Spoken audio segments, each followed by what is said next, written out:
The St. Louis Cardinals claimed the right-handed hitter over the weekend, and what a disappointment it would be if he is the right-handed bat that Heimblum has been talking about adding this offseason. This is Locked On Cardinals.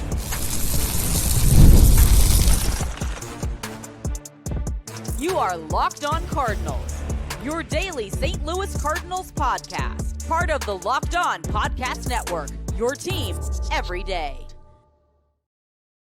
Hey there, Cardinals fans. I'm JD Hafron, a former national radio sports anchor, born and raised in St. Louis and a lifetime Cardinals fan, and welcome to another episode of Locked On Cardinals, part of the Locked On Podcast Network, now the number one sports podcast network. Thank you to our everydayers for always being here. Thank you to you for being here if you are new to the show. Welcome aboard. This is a show serving Cardinal Nation, giving you all the info about the birds on the bat. Today's episode brought to you by FanDuel.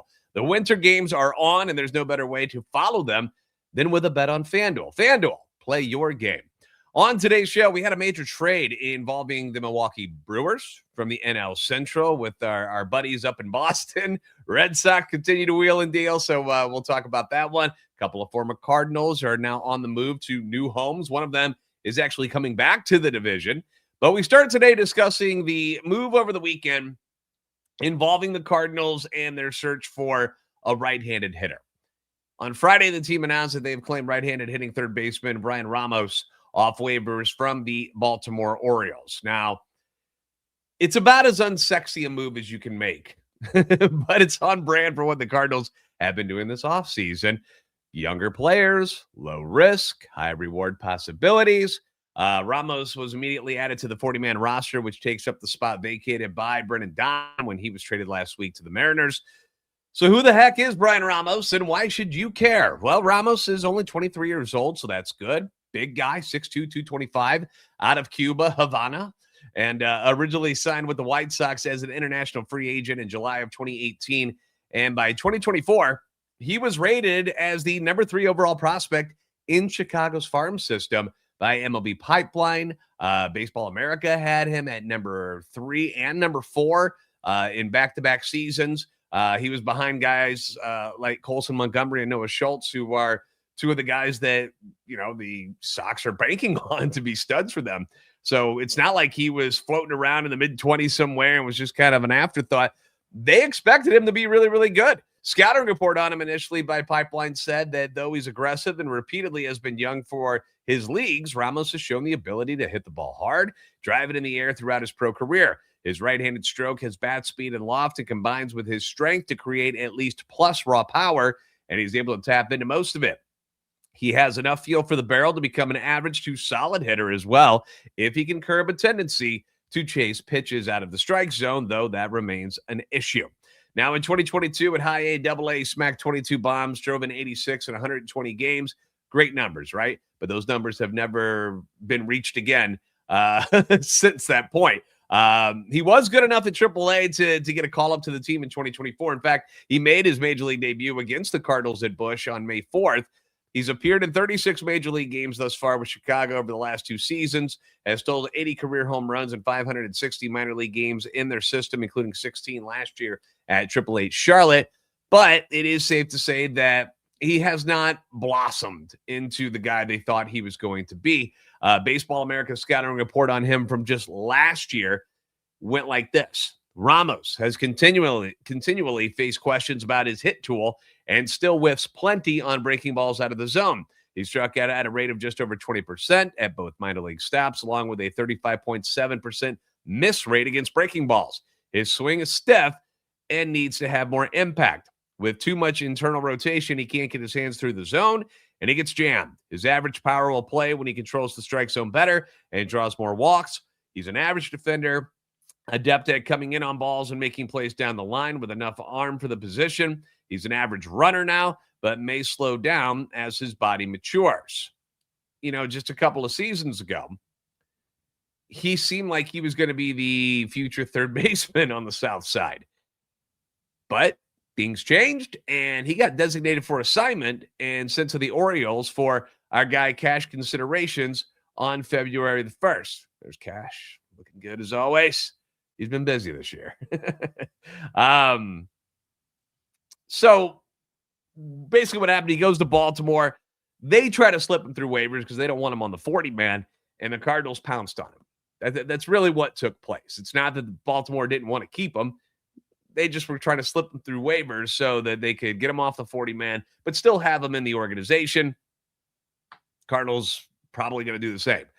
Personally, I don't think this was the move that Heim has been chirping about when he's been talking about bringing in a right-handed bat for this year's roster, whether it be through free agency, whether it be through a trade.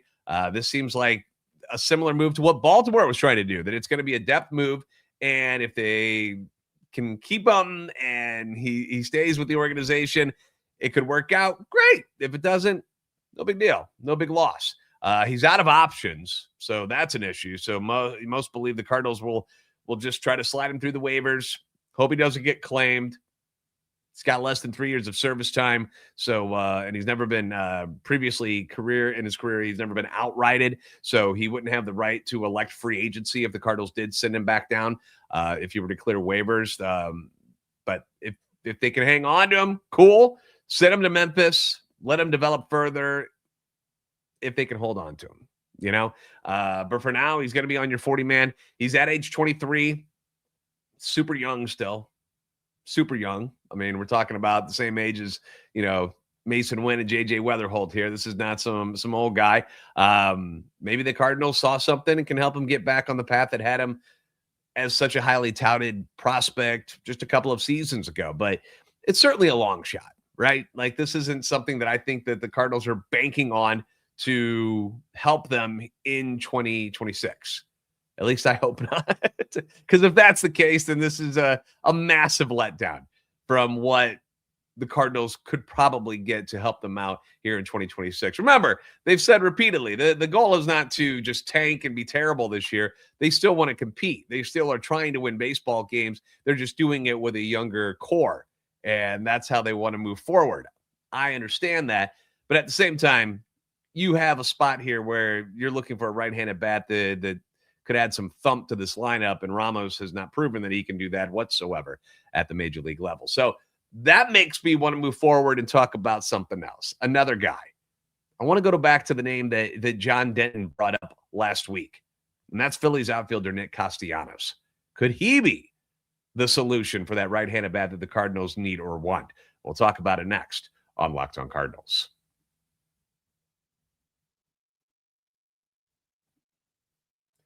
The winter games are officially here, and if you're anything like us, you're looking and locking in for events that you only get to see on the biggest stage every 4 years. Not the normal everyday stuff. I'm a big hockey fan, but there's all kinds of things that you can go to, and that's why following the winter games on FanDuel just makes sense, from medal counts to individual events to finding your angle on the sports that you care most about. FanDuel gives you more ways to stay connected to the action. Speed skating, those races, they're decided by inches. Those get pretty exciting. I have to say, I do enjoy it when they wipe out. I don't want anybody to get hurt, but the way they slide, it's like Trey Turner sliding into a base or something.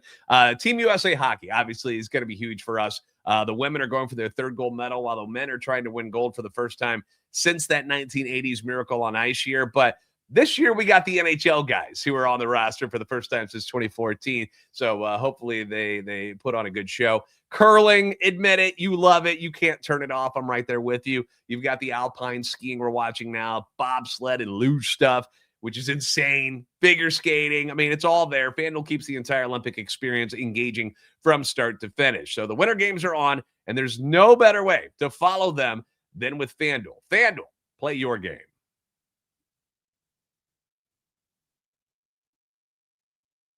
Thanks again for making Locked On Cardinals first listen of the day. Thank you for making Locked On the #1 sports podcast network. You already live your team every day. Take it up a level. Go ad-free. Why not? Everyday Air Club is here for you. $5 a month, $50 a year. You get Locked On Cardinals or all your favorite Locked On shows with no interruptions, members-only Discord access. It's a lot of fun to get in there. So go to LockedOnSTLCardinals.supercast.com or check the link in the show notes to learn more. Now, it doesn't seem, at least all that to me, all that long ago, that Nick Castellanos was a big name in Major League Baseball and was tormenting the St. Louis Cardinals as a member of the Cincinnati Reds. He did it when he was with the Chicago Cubs as well. But the Reds is where most of us will remember him from. I was at that game when he scored on the wild pitch and then stood over pitcher Jake Woodford and flexed on him, which sparked a benches clearing situation. I've got a picture of this. You remember this, right? You remember this, right? Very early. It was like April. It was like at the very beginning of the season, and it was the year after COVID. It was a big deal. And yes, I also recently, because people were hitting me up, I saw the tick in action surrounding the old Yadier Molina, Brandon Phillips blow up, another game that I was at. And in both situations, whether I'm a Cardinals fan or not, and whether you like Yadi or not, this was the Reds who started the crap, okay? Phillips saying what he did about the Cardinals to the media, and then coming up to the plate, tapping Yadi on the shin guards like he didn't say anything. Like, that was either done on purpose or Brandon Phillips completely forgot and was just doing his normal routine. Didn't think about it, but come on, you know what you did. Either way, that's what started that whole brouhaha. It was not Yadi just randomly standing up to say something to Brandon Phillips. That's not what happened. He tapped him on the shin guards. If he hadn't done that, nothing would have happened, you know? Yadi would have sat quietly behind the plate, and that's how it would have went. They would have just tried to get him out. That's the truth. Don't let anyone else tell you differently. Castellanos' situation was done after he was plunked by Woodford earlier in the inning. The Reds were up by a few runs at this point. Comes around to score on a wild pitch, and it was like a heat of the moment type of situation where obviously if you're looking at it on video right now, I'm showing you the picture of it. Very disrespectful looking, like Muhammad Ali standing over Sonny Liston. Yadi didn't like this either. Nor would any catcher if a player did that to his pitcher, hence the altercation, which only Castellanos was actually thrown out for. But I remember watching it happen, and I understood it all. And at the same time, I was like, it's kind of a badass move by Castellanos. You know, I like a guy with a little attitude on my team, someone who isn't necessarily a bad guy, but will play that villain role against his opponent when needed. You know, Yadi did that a lot. Wilson Contreras had an act for it too. And Castellanos in his career has had that swag and attitude. And normally he's got the stats to back it up. But things have changed a little bit. He's in the final year of a 5-year deal that he signed with the Phillies following that 2021 season when he was a monster at the plate. Career high 34 home runs, drove at 100 ribbies for Cincy, won his only Silver Slugger award. He was outstanding. Since then, despite his team being very good, despite playing in Philly on in a great lineup, Castellanos hasn't quite lived up to what the Phillies were hoping he'd be.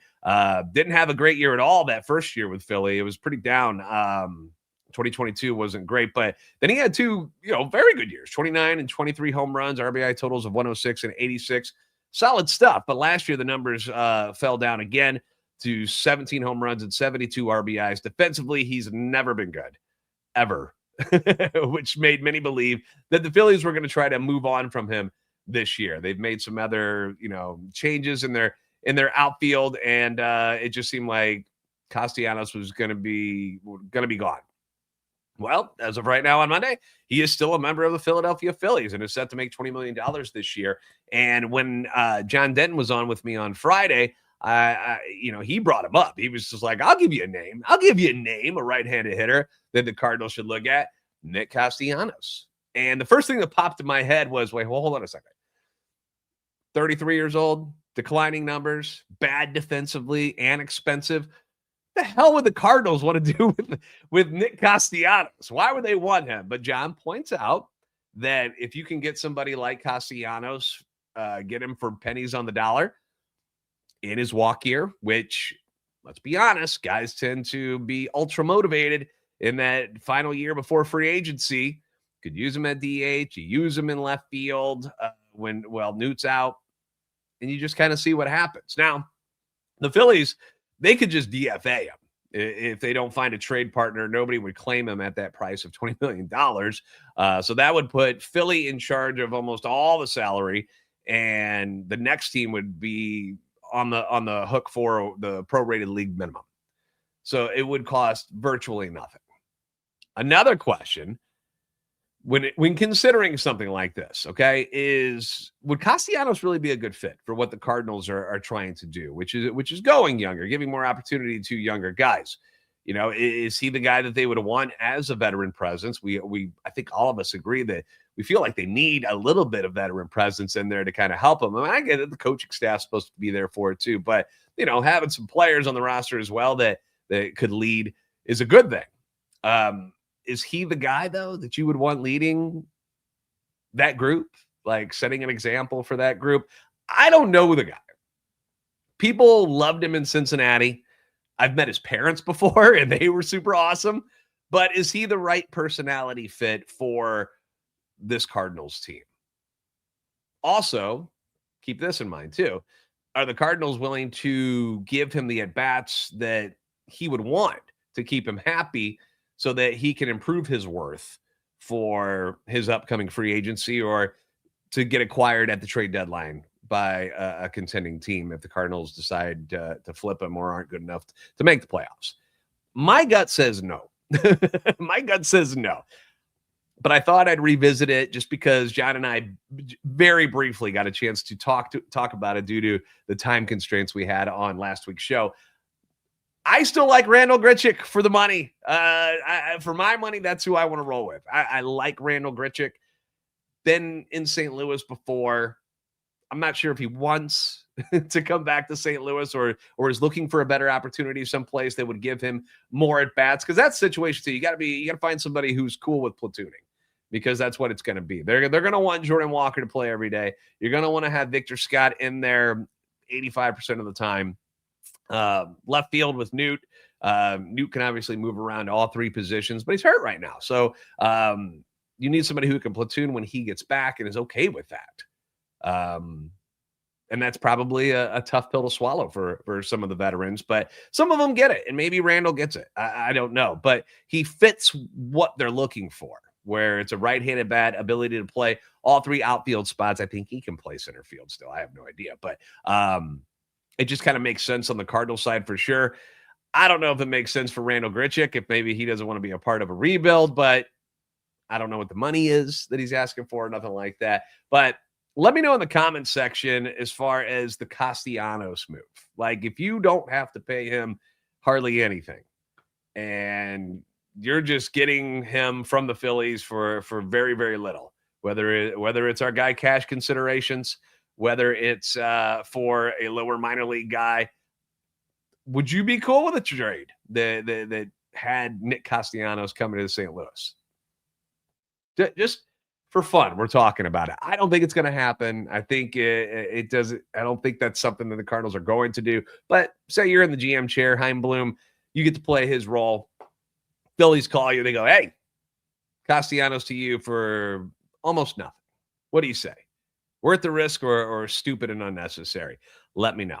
Two former Cardinals are on the move. Each were involved in trades that completely backfired on St. Louis, plus a big trade that involved the Brewers and Boston Red Sox. We'll get to all of that coming up next. This is Locked On Cardinals.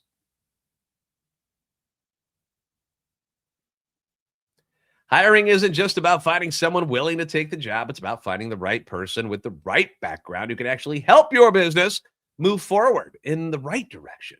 And if you want candidates who match what you're looking for, then Indeed Sponsored Jobs is the move, because instead of hoping that right person will just stumble across your post, Indeed's going to help you match with quality candidates by boosting your job listing to the people who fit your specific criteria. We're talking about the skills, the certifications, the locations, all the stuff that you would want. It finds those right people for you. And that's what I like about Indeed. You get the specific and target exactly the type of applicants that you're looking for and what you need. It's great. And here's a stat that says it all. In the minute I've been talking to you, companies like yours made 27 hires on Indeed, according to Indeed data worldwide. So if you're hiring, spend less time searching and more time interviewing candidates, the right candidates who check all your boxes with Indeed Sponsored Jobs. Listeners of this show will get a $75 sponsored job credit to help get your job the premium status it deserves at Indeed.com/podcast. That's Indeed.com/podcast. Terms and conditions apply. Hiring, do it the right way with Indeed.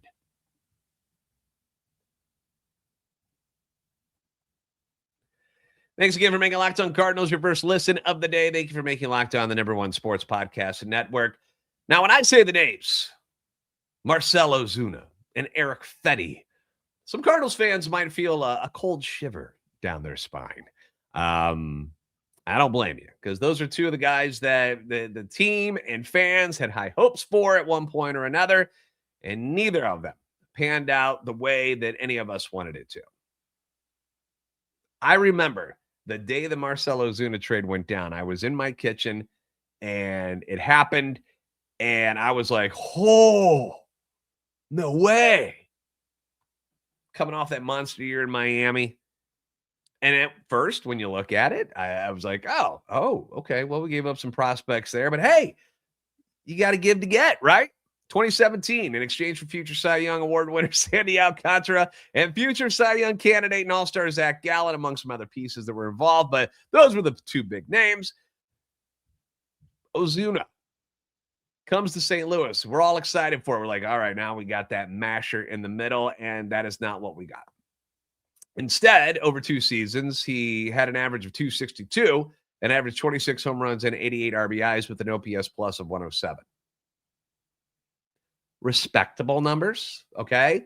They're not trash, but it's not even close to what the Cardinals thought that they were getting after he hit 312 with 37 bombs and 127 RBIs for the Marlins, okay? That's who they thought they were getting. And instead, they got a guy who is just a tick above league average, which is not what you were trading for. It is a trade that is continuously looked back at as one of the worst deals that John Mozeliak ever made, just because of what Alcantara and Gallen ended up being for them. And what did the Cardinals have a problem with over the last few years? They didn't have enough pitching, and they traded, and they had too many outfielders at one point. Like, it went bad, okay?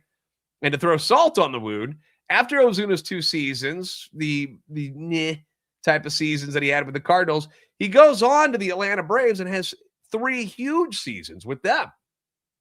He was just a monster during the COVID season of 2020, which whatever, but he still was a monster. And then he also had 2 seasons where he hit 39 and 40 home runs. He added a silver slugger. He added another all-star appearance. Like, those were the numbers that the Cardinals thought that they were getting, and it just did not happen while he was in St. Louis. And then you got Eric Fedde, who was acquired at the trade deadline in 2024, part of that 3-team deal that included the White Sox and the Dodgers, where the Cardinals got Fedde and Tommy Pham and my boy Cash Considerations. There he is. They get those guys, and the White Sox got, a bunch of prospects from the Dodgers. The Dodgers end up getting reliever Michael Kopech from Chicago, and then Tommy Edman and prospect Oliver Gonzalez from the Cardinals. And I remember when it happened, and we're like, oh, okay, all right. Remember, because Edman was out the whole year. Had the wrist problem, which they didn't think it was a big deal in the offseason, and that ended up being completely wrong. And he was out all year, had never made an appearance with the Cardinals yet. I think he was going to be a free agent, wasn't he? Coming up after that. But either way, they make this trade, and we're like, oh gosh, that sucks. So, Pham's used to be one of our guys, but Fedde, did we believe in this? Tommy Edman's our dude. We all loved him. Tommy 2 bags. Tommy Pham was good and fun for a couple of games. Remember Grand Slam in that first plate appearance, which was super awesome, but would ultimately come crashing back to earth, hits 206 in 23 games, and bats 77. That's right, .077 in his final 15 games with the Cardinals before they were like, all right, we're out of here. Released him. He latches on with the Royals, goes to the postseason with them. Eric Fedde would go 5-15 with an ERA of 4.69 in 30 starts with the Cardinals before getting traded to the Braves for future considerations, not cash, but future considerations last year. Meanwhile, we know the story with Edman, right? He goes on to start for the Dodgers in the playoffs, wins the 2024 NLCS MVP. He's got 2 World Series rings now, is a key cog for what the Dodgers are doing. They absolutely love him. Both Ozuna and Fedde, the point of this is both Ozuna and Fedde have signed deals with other teams for the upcoming season. Marcell Ozuna coming back to the NL Central, headed to the Pittsburgh Pirates on a 1-year, $12 million deal after hitting .232 with 21 home runs and 68 RBIs as a DH in Atlanta. The club has not confirmed the deal, or at least hadn't when I started doing this episode, which includes a $16 million mutual option for 2027 and a $1.5 million buyout, according to Mark Feinsand. Fedde's going back to the White Sox on a one-year deal. I did not see details on it. I don't know how much money he's going to make, but yeah, he's going back to Chicago. I thought maybe he'd have to go back overseas again, but the White Sox are like, come on. We'll take you on again. We'll see what we got. Maybe we can fix you again. But anyway, solid move for the Pirates, who have added a lot of names this offseason, and, it's a low-risk move for Chicago. But the big news are not those moves. Maybe those are the big news moves to us in St. Louis. But the big news as far as MLB overall was the trade between the Milwaukee Brewers and the Boston Red Sox. If you hadn't heard yet, trade details, I got them for you. Red Sox receive Rookie of the Year finalist, infielder Caleb Durbin, infielder Andrew Monasterio, infielder Anthony Siegler, and competitive balance round B draft pick. Brewers are getting left-handed pitcher Kyle Harrison, infielder David Hamilton, and prospect Shane Drohan. Durbin, here's the thing. When Durbin's a tiny guy, he's 5'7", and I remember talking with Chuck Freeman from Locked On Brewers after the trade went down between them and the Mets for Freddie Peralta, and I was like, "Ooh, you guys got Jet Williams. That's a big deal." And he's like, "He's another little middle infielder. We got a ton of these guys." Well, that made Durbin expendable after they got Jet Williams, who I'm sure they would like to see in the major leagues this year. So they move him and use that to get Kyle Harrison. Be like, hey, dangling a Rookie of the Year finalist here. What about Kyle Harrison? Remember him? He was a big-time pitching prospect with the Giants, was a big part of the trade with the Red Sox, and had Rafael Devers going from Boston to San Francisco. Kyle Harrison was a big name involved in that trade. So Brewers got another solid pitching prospect. I know that Harrison hasn't quite developed the way they thought he would right away, but you've seen what Milwaukee can do with their pitchers and guys that, hey, you guys don't think he's very good? Well, wait till we get our hands on him. And hello, Quinn Priester. Just this past year, nobody thought he was going to be doing much. Also acquired from Boston, and they turned him into a hell of a pitcher last year. So maybe they can do the same for Harrison. I wouldn't put it past him. The Brewers have been doing some good things when it comes to smart moves, intelligent moves, and being able to develop people. And I think it's another move that the Brewers will end up turning out to be a good one for them as they try to stay at the top of the NL Central. Maybe Durbin, outkicked his coverage a little bit this year. Maybe he's not quite as good as maybe his numbers said he was this year, but the Red Sox want him, and now the Brewers get another solid pitching prospect in return. So going to be a lot of competition in the NL Central this year for the crown.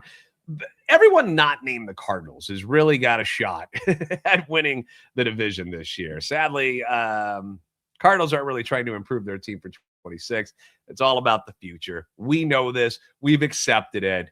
But it is kind of a bummer to watch the other teams moving around and trying to win things this year. And we're just kind of sitting there in the corner like, oh, that used to be us. I remember those days.